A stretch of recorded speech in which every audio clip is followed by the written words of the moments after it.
Hello, ladies and gentlemen. My name is Rarugu, and today I want to talk about a little masterpiece that was released on May 25th of this year, 2023, by a game called Chasing Carrots, and the game is called Halls of Torment. Halls of Torment is an RPG. So I'm going to do a bit of a showcase for it and just ramble on about what it is and why it's worth checking out. The game is about $4 on Steam, and for the amount of fun it provides, it's definitely worth it. So when you start, you get your starting character, which is swordsman, and then as you play around, you get to unlock all kinds of different classes. You get the shield main and the archer, two types of wizards, and an exterminator.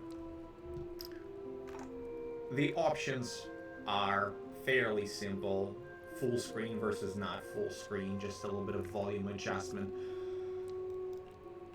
And the controls are basically arrow keys and then the mouse. That's all you need to play it.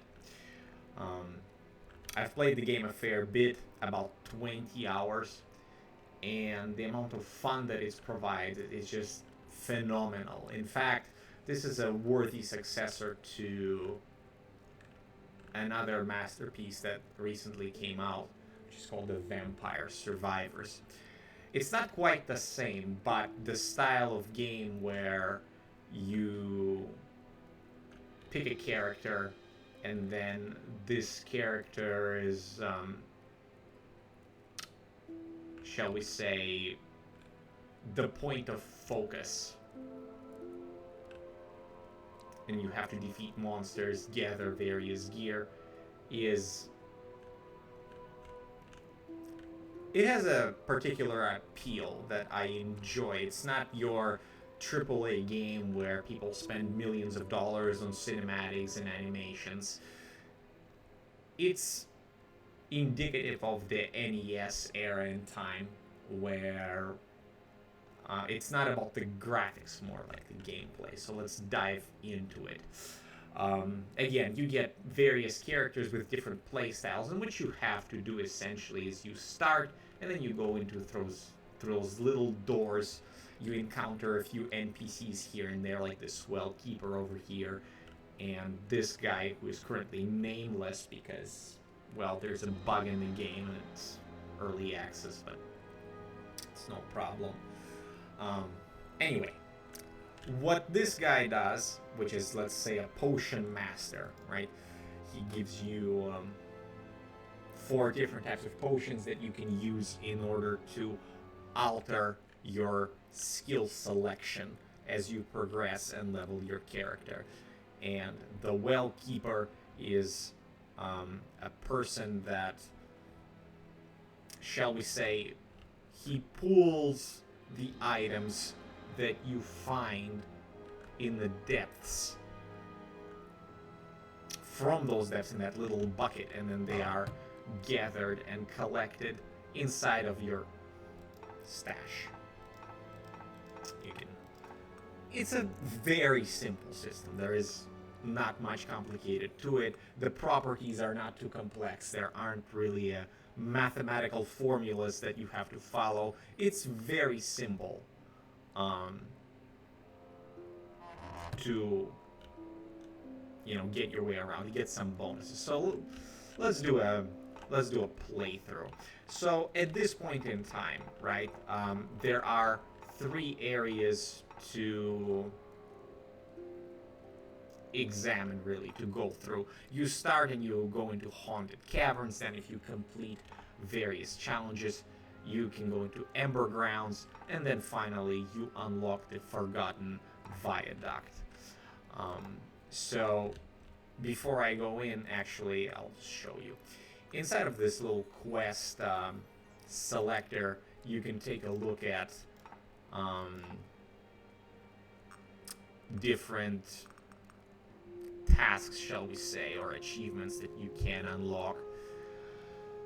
by playing the game. And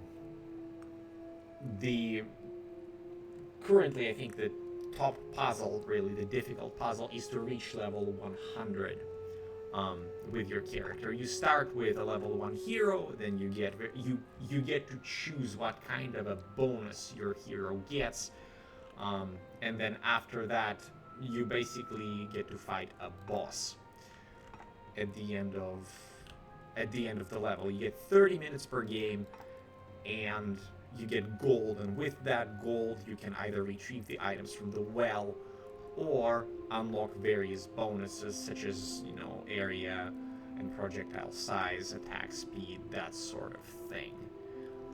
Simplistic, slick, and gritting. So what I'll do is I'll go through, let's say, intermediate level of difficulty. So you start, and your hero begins auto-attacking the mobs, and as you attack them, various gems drop, like the little tiny blue ones and yellow ones, etc. You'll see them on the screen, and what they signify is this experience bar, which is on the left, and once that fills up, you get a skill point. So you get to pick the enhancement that your character gets, and then on the right, once you unlock the potion master, you will be able to unlock different bonuses. Like, let's say you don't like this selection, you really want to re-roll it, you get to use strong wine to kind of alter it, and then you can cancel out one of the selections so that it's not there, or you can double up on one if you really like it, or you can memorize one of them so that it appears after your next level up. And because I'm playing the warrior, I'm going to go ahead and just pick critical hit chance and damage, because that's, at this point in the game, I'm not really struggling because I did unlock quite a few bonuses. It's going to be easier than as if I never played this level. Let's just go for more crit. So this little scroll of mastery that I've picked up, it allows you to select an additional ability, and there are various ones that you unlock by traversing the levels and exploring the game, so to speak. So because I am playing a melee character, what I'm going to do is play around the limitations of this character, or boost the strengths, right? So because it's a melee character and it does its range of motion is somewhat limited, right? It's a dichotomy kind of a situation. You can either focus fire on a single target, or what you need to supplement is area of effect. So for the time being, I will pick the ring blades. And as you'll see in a second, there will be another ring rotating, dealing damage to my opponents. Alright. So, let's do collateral damage to increase the cone size. Alright, I'm just going to start picking the abilities and empowering my character with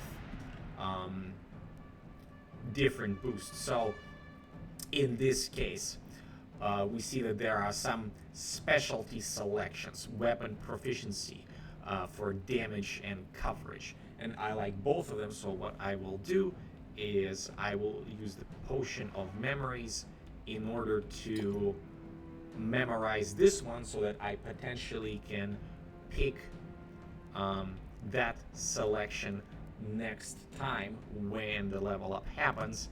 And because this selection offers like a double bonus, which is, if you look in here, it says Vanguard offers plus 8% range, while weapon proficiency offers a double bonus. So it's a class specific kind of a boost. And what I'll do is I'll use the reverberant tincture in order to double up on that and say, give me twice this bonus, which will basically make me OP as the people would say. Okay. Interesting. So I either get to use Potion of Memories again and select weapon proficiency later, or choose a proficient stance.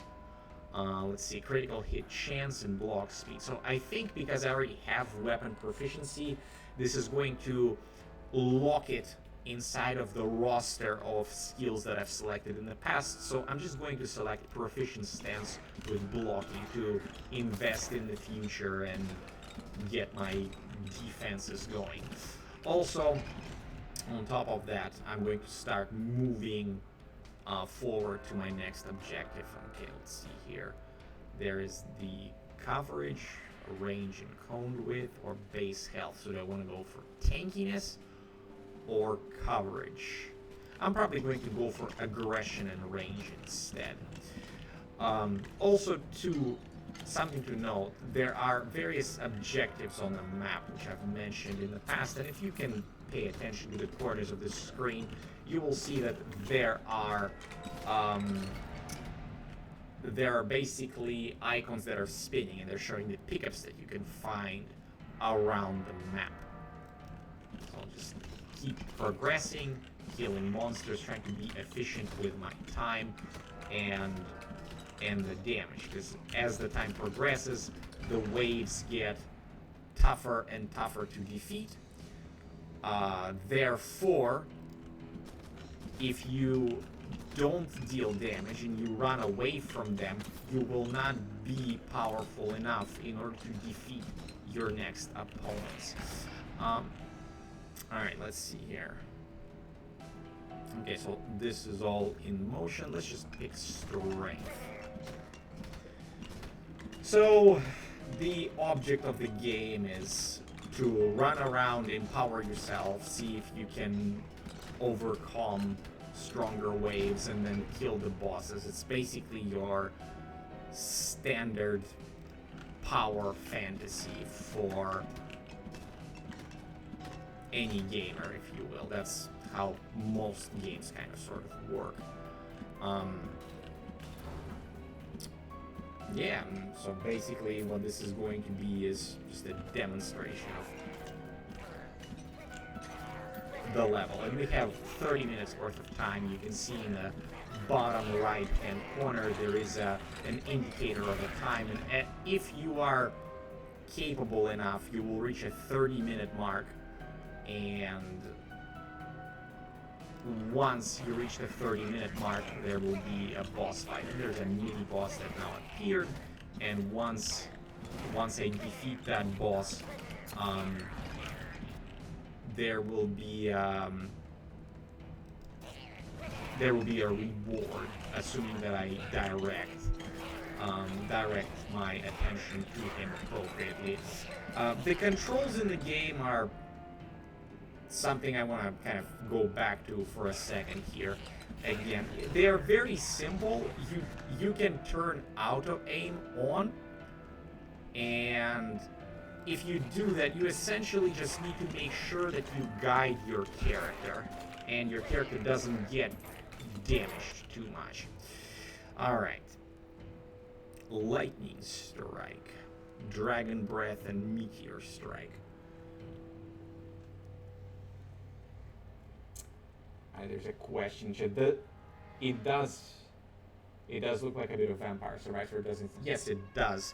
It's a worthy younger brother. And for those of you who don't know this, I'm streaming this right now. There are people in the chat, but yeah, it's a worthy younger brother of Vampire Survivors, and this kind of a game where the player is the point of focus, the point of attention of the mobs, which is something that children crave very much. So let's see here. And that's actually one of the major reasons why both Vampire Survivors and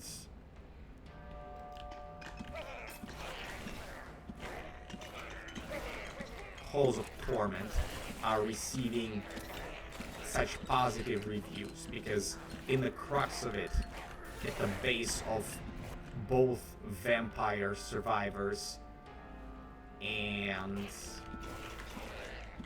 Halls of Torment is this singular idea that the player is the point of focus, which is what essentially associates with the innate desire of people to have attention paid to them, right? And this is what it is essentially.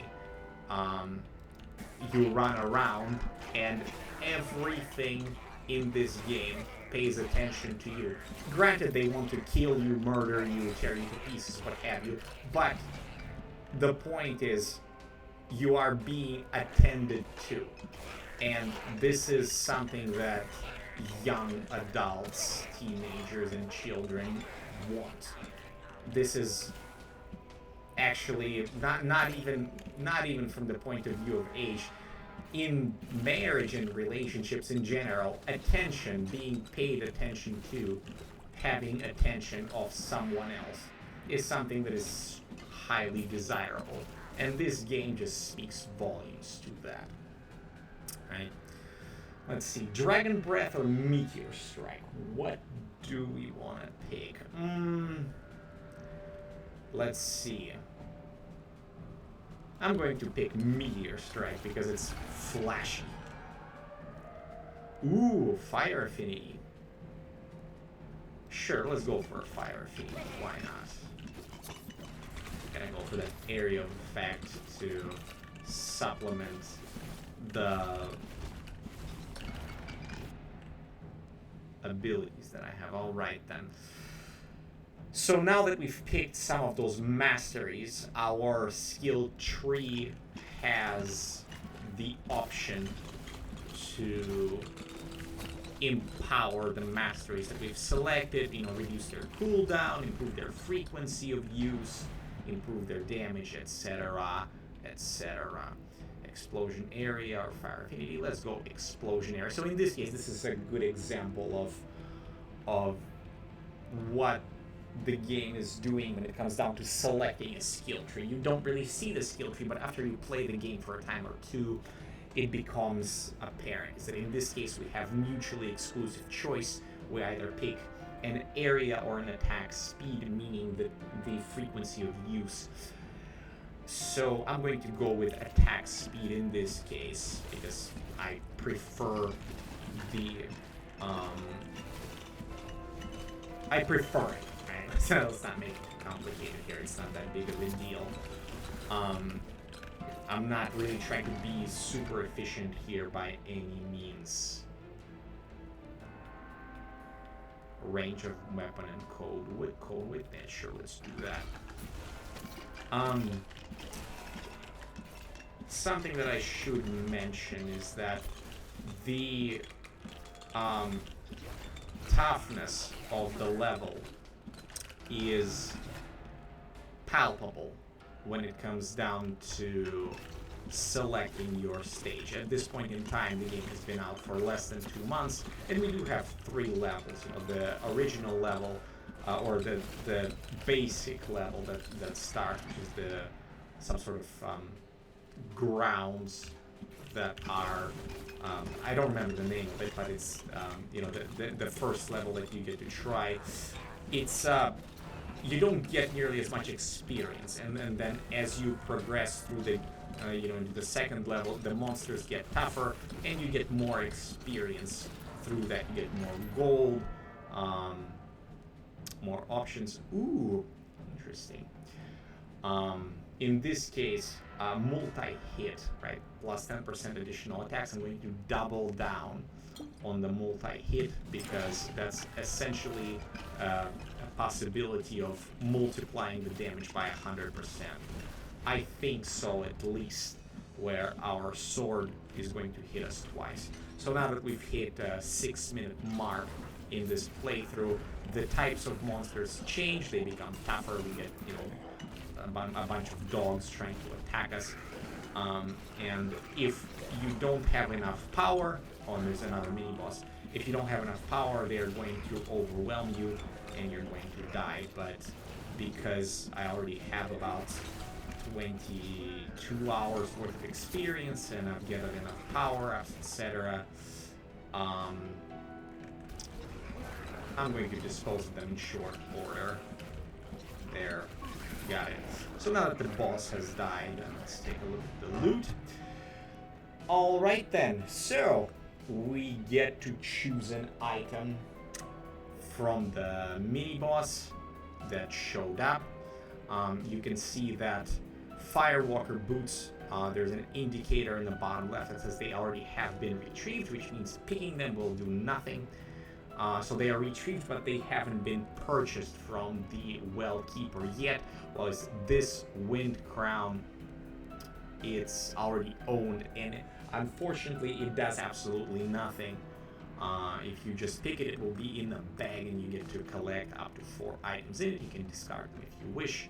So I'll just pick Firewalker boots, and now it is part of our inventory. We do want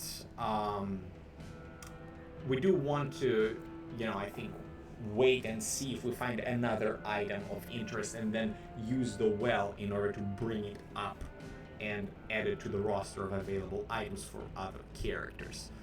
Don't want to tank your damage, let's just go damage because we are not struggling with health at all.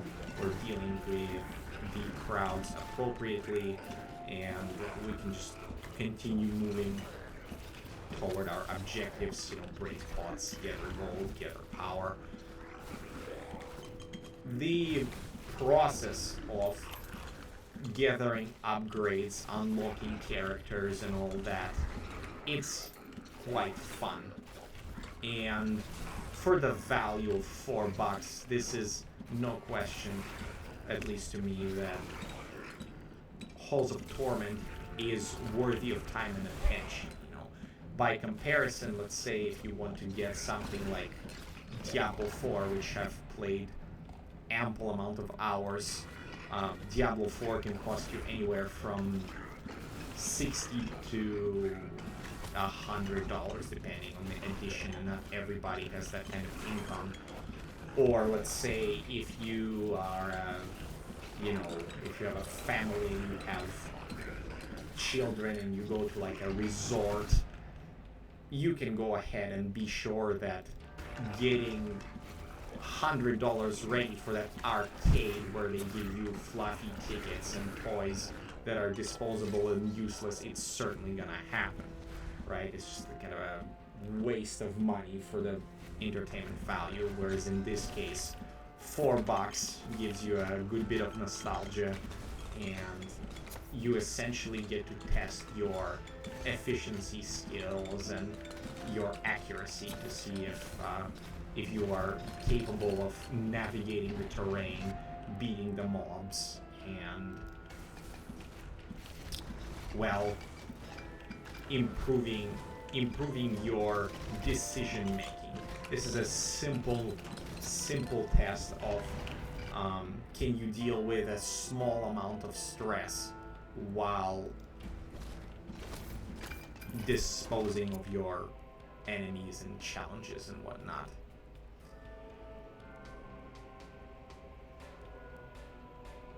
Alright, so I'm going to use a transfixion because that applies debuff to the monsters, which essentially will be helpful against the bosses that will inevitably come.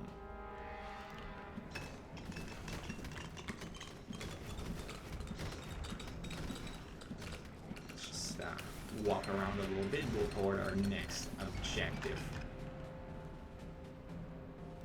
More damage. Yes, more damage, more killing.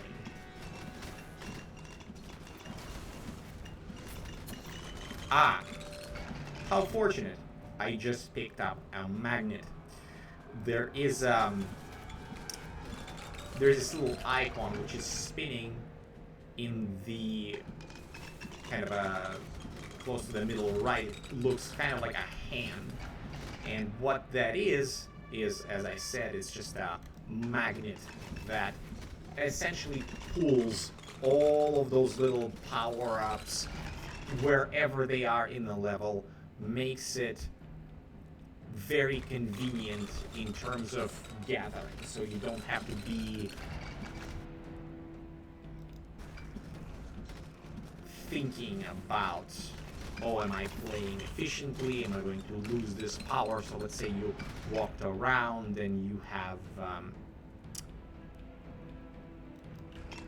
killed a few things, but you know that the cycle of the wave is nearly done, because you can refer to a timer to figure out a kind of an indication of when the next, monster power-up is going to come.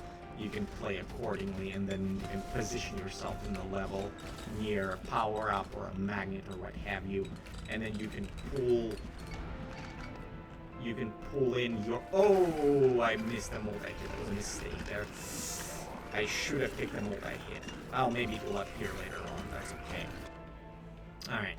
So now we chose another mastery, and this is where we get to decide, do we want to double up on our blades, or do we want to do phantom needles?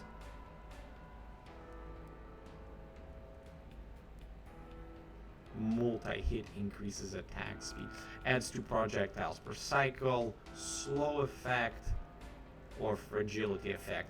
I'm going to select piercing blades in order to debuff my enemies. We picked up a wine bottle. A wine bottle, as you can tell, allows you to increase the amount of strong wine. Strong wine allows you to re-roll selections of the skills if the current one is not up to your liking. So let's say I look at this and I go, oh, I don't like these skills. Let's see if we can get something else. We put in strong wine, and oh, what do you know? There's this weapon proficiency which will allow me to attack more frequently. So let's pick that. And that's basically strong wine. We get more magnets. Lovely. Alright. We've been at it for about 10 minutes, and well, our power level is strong. We are basically an unstoppable killing machine, where at this point in time I can take hands off the keyboard and just see, can I hold off, right? That's the test. Is my character strong enough to hold off against the wave? And mind you, I've unlocked a lot of power-ups, and because I've unlocked a lot of the power-ups, I'm capable of just sitting here, and now I'm reaping the rewards and get that dopamine rush into my brain saying, oh, my character is so good, nobody can beat me. It's really satisfying. It takes time and effort to build that, though. Quite a few hours to do that. And one of the achievements is to reach level 100, right? So you need to gather up that experience, boost yourself up, and if I understand it correctly, then you can only do this at level 3. So this is an intermediate level. This is not the hardest level in the game. And from what I can tell, there is simply not enough monsters, and they're not tough enough from the very start in order for you to hit level 100. I was able to do it with an archer because, well, I kind of set a goal for myself to do this, and it took a few tries, but eventually I was able to figure out how to play the game, and it takes quite a bit of effort to position yourself around your enemies and go around the level for about 30 minutes. And if you do it well, then hurrah, hurrah, you unlock it, right? And so eventually I'll try it with every other character. It's just at this point in time, I don't feel the need to kind of stress myself out. Besides, as I said, after playing this for a while, I think at level 2, in the current state of the game,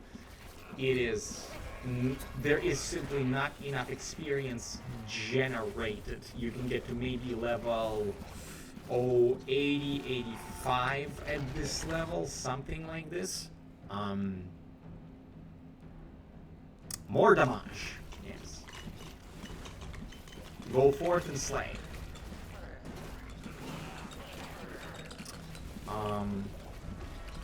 So once you get to this point, and we get like what? Multi-hit. There it is. Sorted. Law of the multi-hit. So when you're in this position and your character is strong enough, what do you do for 15 minutes?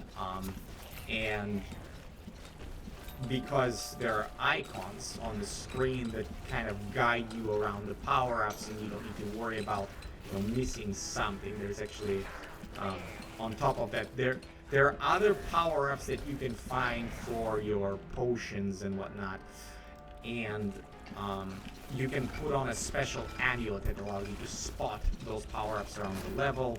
You can walk around, unlock them, and such. But for the time being, I do have this Jade amulet, and what that does is it gives me 50% extra experience per kill.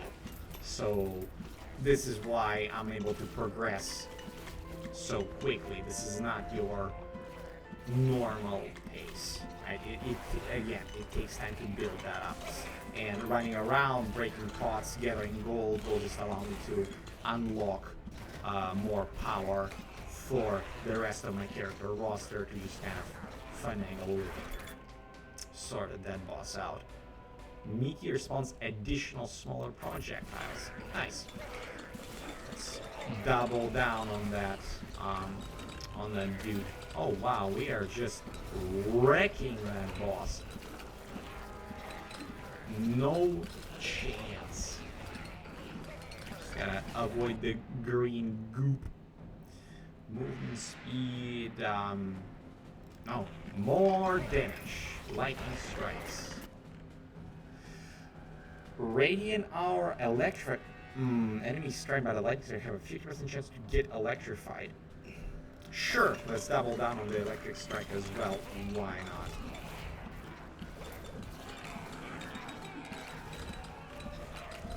Alright.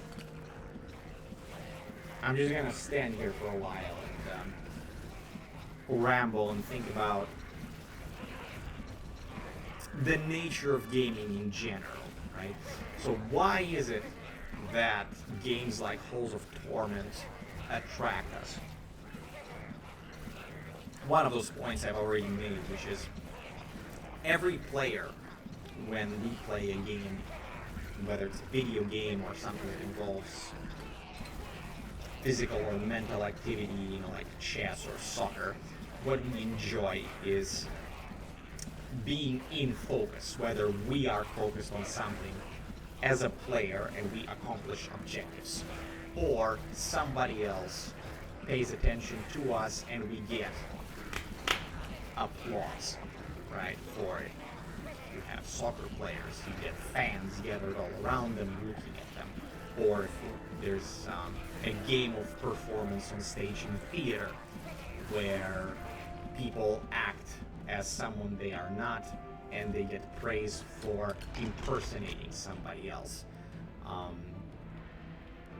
This nature of gaming and what it means to play is something that human beings universally enjoy, assuming this is part of the society, right?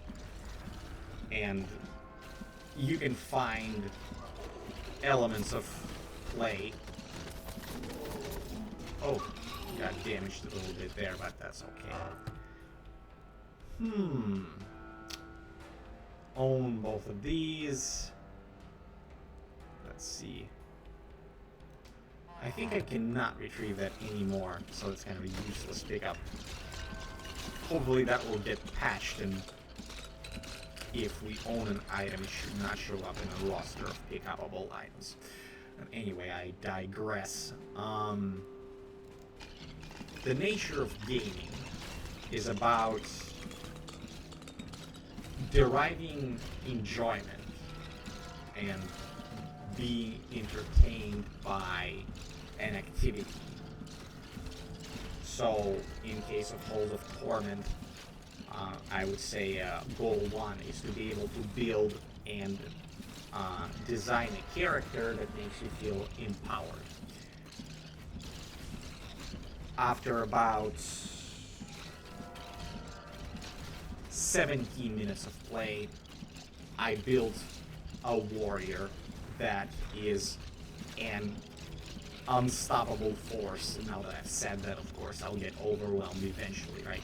Well, not quite unstoppable force, but as you can tell, I'm standing here and nothing can touch me, which means I've solved the puzzle, I'm enjoying the game, and I can spend my mental power on talking about it, right? So I have this perception that my skill level in this particular game is efficient enough, and I've built up my skill base to a point where I can relax and enjoy the process in its entirety without solving the puzzle, because I've solved the puzzle already, and I solved it, you can say, efficiently. Ooh, another magnet.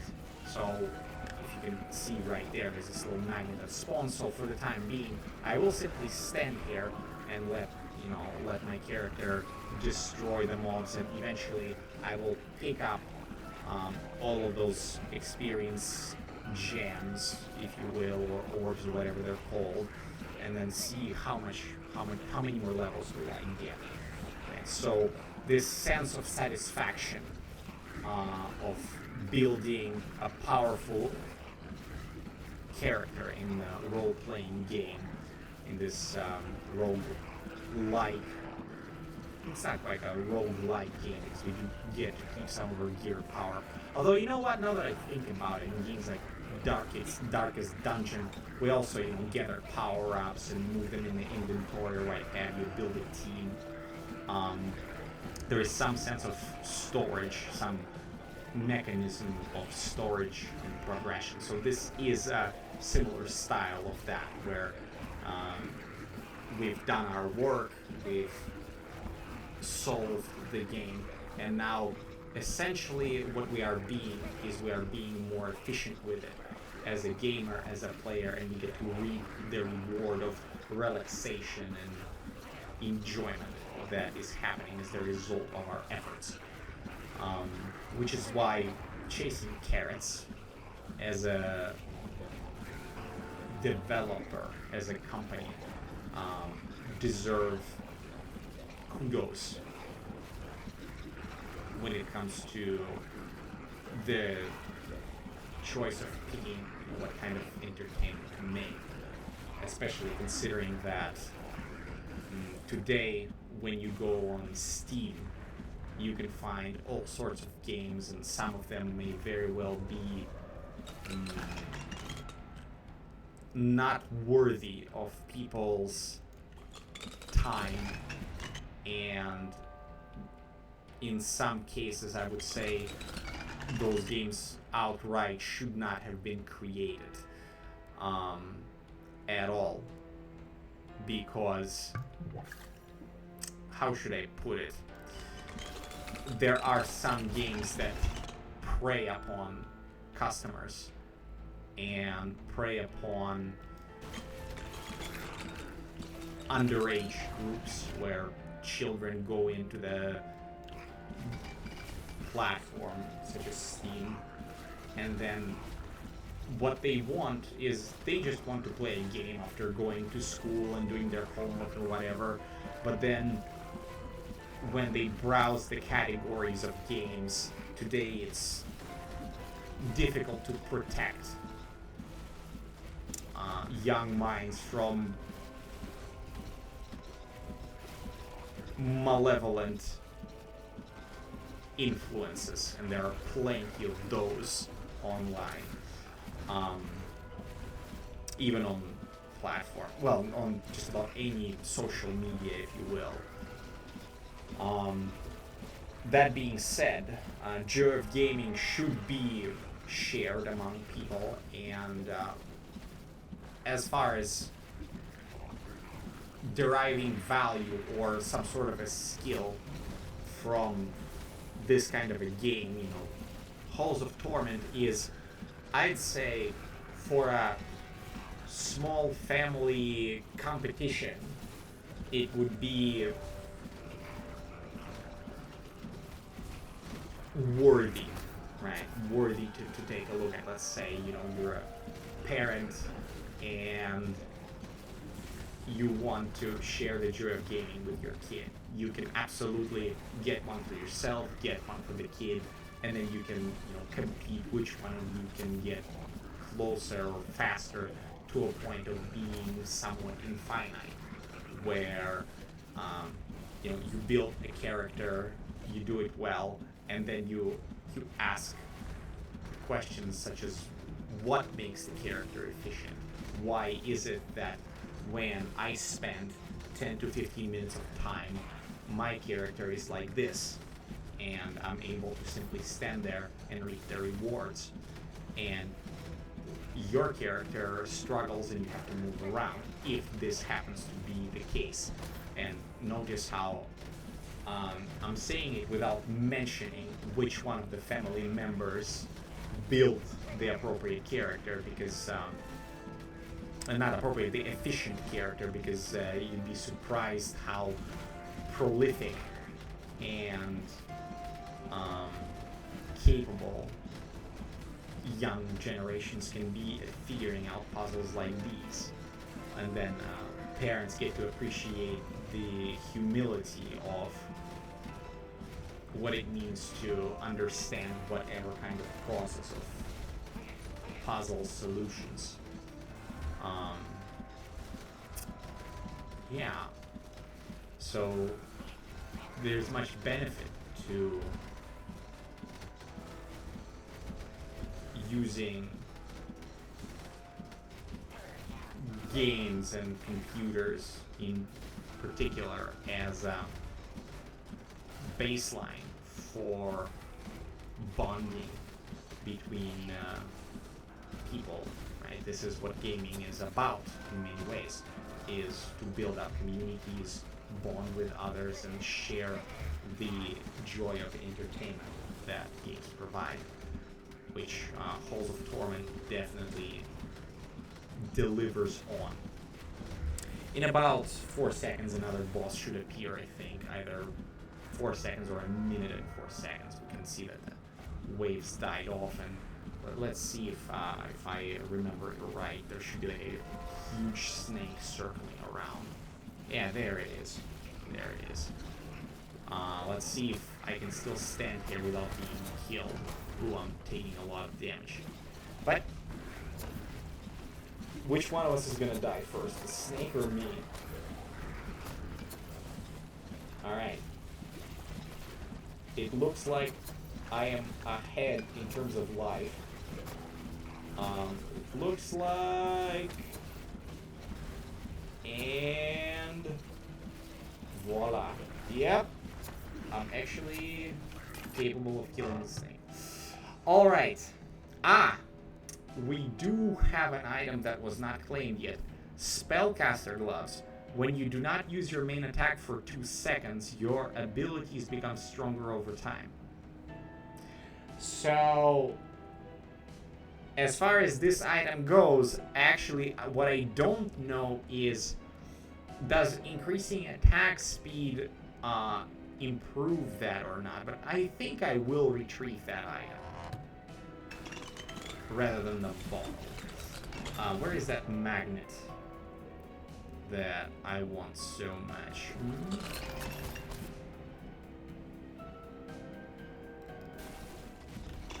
It was up there. I just don't see it. There it is. Okay. So I just picked it up. I'm level 7. I was level 72. Okay. Okay, I'm level 80. So that was 7 levels worth of experience. Not too shabby.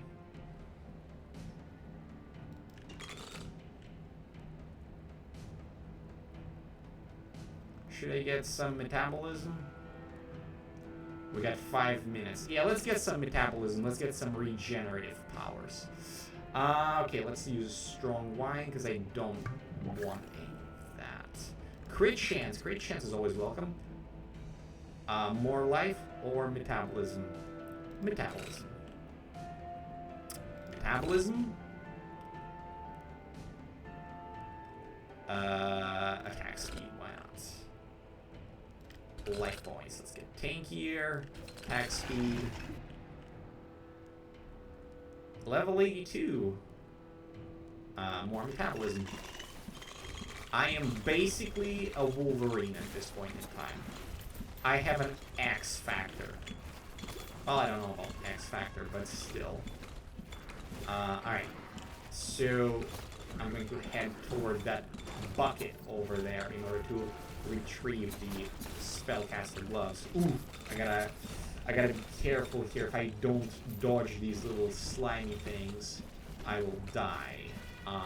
I do have 1 revive, but I'll try not to use it. Alright, let's get more life points. More life points indeed. Ooh, potion. Potion is welcome. Potion is nice. Got it. Alright, we're approaching a half-life point.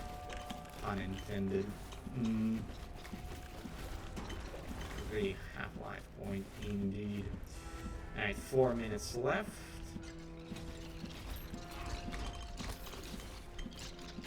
Where is that bucket? Level 83.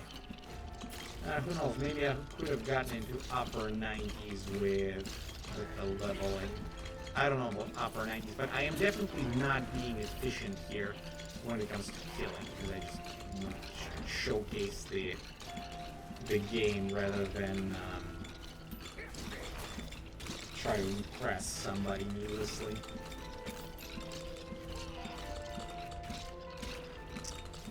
Should be near the well in a few seconds. And there it is. Alright, let's select the spellcaster gloves and retrieve them. Alright.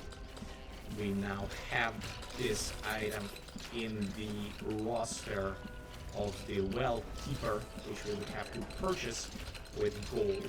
And in order to get gold, we need to run around, break pots, etc.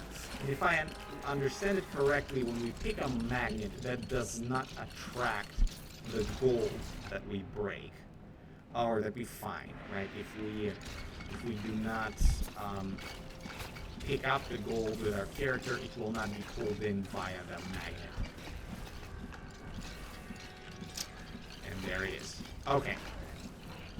Here's our magnet, so I'm just going to stand here and regenerate health for a while.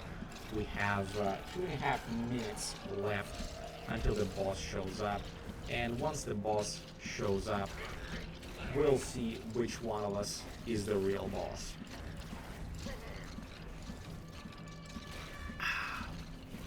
Delicious water.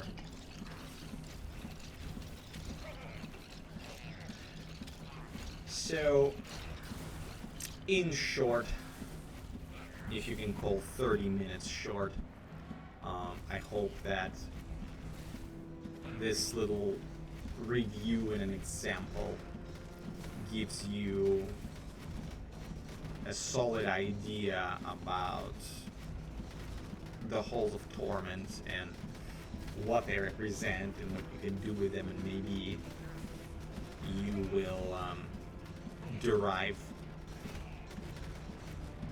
indescribable value from spending about $5, which is a cup of coffee, on a small indie video game supporting the devs and maybe supporting yours truly through subscribing to his YouTube and Twitch channel. Shameless self-promotion there. Yes, man. And yeah, check out Halls of Torment and play it, have fun with it. I'd say if you're the kind of person that enjoys completing games 100%, then Halls of Torment has about 25 to 30 hours currently, and given what its predecessors have done, I expect them to implement additional levels, additional items, additional quests, perhaps even characters. So overall, 30 to 40 hours, now let's say 25 to 35 hours of gameplay is guaranteed. Alright, there is our boss.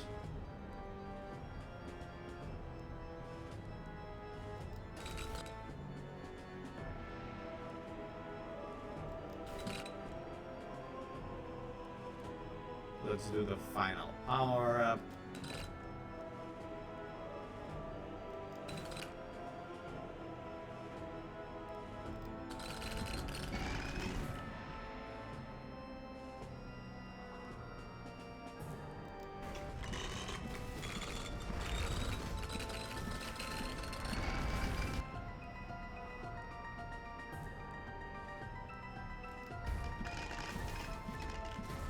And there it is.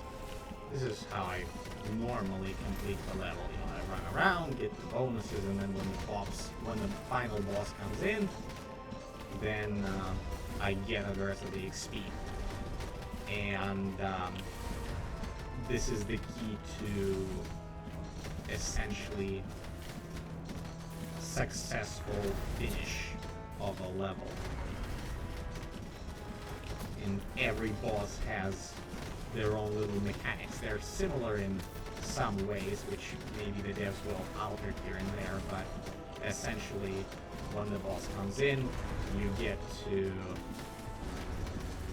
face off against that hellish creature, and if your build order is efficient enough, you are, as they say, victorious.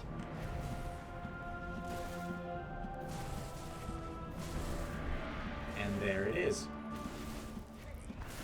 There it is. So we get our stats screen with how much damage we've dealt. We've unlocked a few achievements here and there. And now we've collected overall about 5,000 gold. On top of that, we get some from the quests, I think. Therefore, we can, you know, pick another character, or whichever one we want, with different weapons or abilities. And let's say we pick a wizard, or is she a sorcerer or a wizard?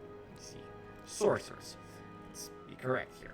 We pick a sorceress, and then we can go to the well keeper, and the well keeper has, you know, various items, which at this point in time I don't quite have enough gold to get the spellcaster gloves.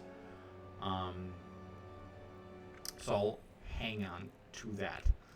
Even if I don't have the spellcaster gloves, we can put some of that gold into the attack range, and if it suits you, into effects on hit chance. Right? And by the way, Shrine of Blessings, these power-ups are very impactful. This is Halls of Torment, and my name is Rarugu. I hope you've enjoyed this review. Support the channel if you want to see more of those reviews, and I'll see you next time.